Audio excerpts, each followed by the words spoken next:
17년 뒤에 감옥에서 나옵니다. 이건 솔직히 나코스팀하고 이번 다스베이더에서 다 한 것이죠. 참나 황당합니다.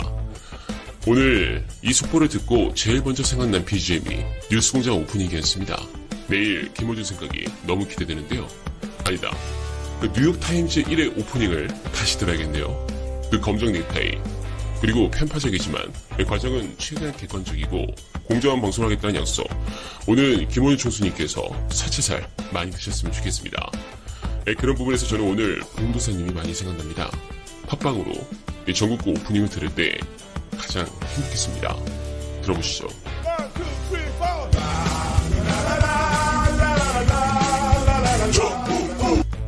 하루빨리 정치도 재밌다는 것을, 그리고 저 같은 정할못도 정치에 관심을 갖게 만들어준 정국가 다시 우리 곁으로 돌아오길 희망합니다. 다시 말씀드리지만 MB를 감옥에 보낸 것은 검찰이 아니라 나코스팀과 국민이었습니다. 네, 이 부분에 대해서 진심으로 감사한 마음 늘 잊지 않겠습니다. 자, 검찰 얘기로 넘어가면 재밌는 소식들이 좀 있습니다. 오티머스에 대한 감찰이 시작된 상황에서 해당 부분과 관련한 무혐의 처분에 대해 유의미한 자료가 확보된 것으로 나왔습니다.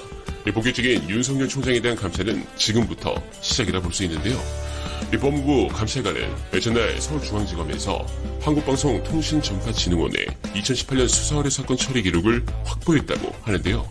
이는 추미애 법무부 장관이 지난 27일 감찰 지시를 내린 지 하루 만입니다. 현재 전파진흥원은 과학기술정보통신부의 특별감사를 받고 2018년 10월 옵티머스를 검찰의 펀드 사기 혐의로 수사 의뢰했지만 수사를 맡은 서울중앙지검 형사 7부는 7개월 만에 무혐의 처분을 했죠. 당시 중앙지검장은 윤석열 총장이기 때문에 이제는 피하기 어려울 것으로 보이는데요. 또한 법무부는 서울중앙지검으로부터 채널A 검언 유착 의혹에 대한 자료도 확보했다고 전했습니다. 추 장관은 지난 6월 의혹에 연루된 한동훈 검사장을 부산고검차장에서 법무연수원으로 전부 조치하고 법무부 직접 감찰을 지시했죠. 관련해서 한동훈 검사장은 수사선에도 올랐지만 수사를 맡은 서울중앙지검 형사 1부는 현재까지 전직 기자 2명만 재판에 넘긴 상황입니다. 이와 관련해 법무부 측은 감찰 관련 구체적인 진행 상황은 확인하기 어렵다고 밝혔는데요. 잘하면 검언 유착 의혹까지도 한 큐로 보낼 수 있을지 기대가 됩니다. 자, 이런 부분에서 지금 추미애 장관에 대한 감찰이 정치적 공격이다 라는 것을 어필하기 위해 윤 차장은 전국 지청을 돌고 있고 또 내부의 검사들은 항명이나 마찬가지인 글을 올리고 있습니다. 이 부분은 일단 첫째로 언론 플레이를 통해 추미애 장관의 검찰 개혁의 속도를 늦추기 위한 부분이고, 둘째는 무너진 검찰 내부의 민심을 잡기 위해서 그러는 것이죠. 그러나 쉽지는 않을 것입니다. 현재 추미애 장관께서는 29일 자신의 페이스북에 검사가 무리한 수사를 했다는 취지의 언론 보도를 공유하고 좋습니다. 이렇게 커밍아웃 해주시면 개혁만이 답입니다. 적었는데요. 해당 기사는 지난해 8월 보도된 것으로 현직 검사의 비위를 폭로하겠다고 협박한 남성을 검찰이 피의자를 20일간 독방에 구금하고 가족 면회까지 막았다며 인권 침해 요소가 있다고 지적하는 내용입니다. 기사에서 지목된 검사는 이환우 제주지검 검사로 알려진 상황인데요. 같은 날 조국 전 법무부 장관께서도 역시 페이스북에 동일한 언론 보도를 올리고 추 장관을 공개 비판한 이현우 제주지검 검사는 어떤 사람이라며 실명을 공개했습니다. 앞서 이 검사는 전날 검찰 내부와 이 프로세스에 추 장관이 추진하는 검찰개혁에 대해 그 근본부터 실패했다며 작심 비판하는 글을 올렸는데 결국 하루 만에 왜 검찰개혁을 해야 하는지 스스로 증명하고 말았습니다. 제주지검. 여기는 조국 전 장관의 수사를 주도한 당시 서울중앙지검장이었던 백성범이 올해 초 인사에서 좌천으로 간 그 지검이죠. 참, 날이 갈수록 국민들의 검찰개혁 열망을 타오르게 하는데요.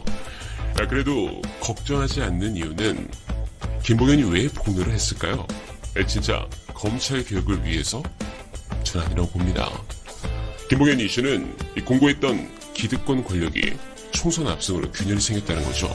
총선 압승으로 인해 추 장관이 검찰 인사권을 원칙대로 실행할 수 있는 발판이 되었고 결국 검찰의 구조 개혁이 시작되었습니다.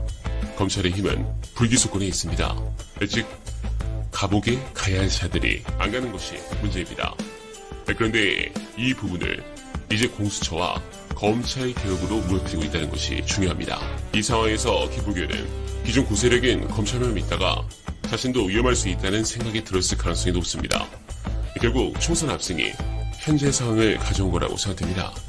결국 이 또한 여러분들의 승리를 할 수 있는데요.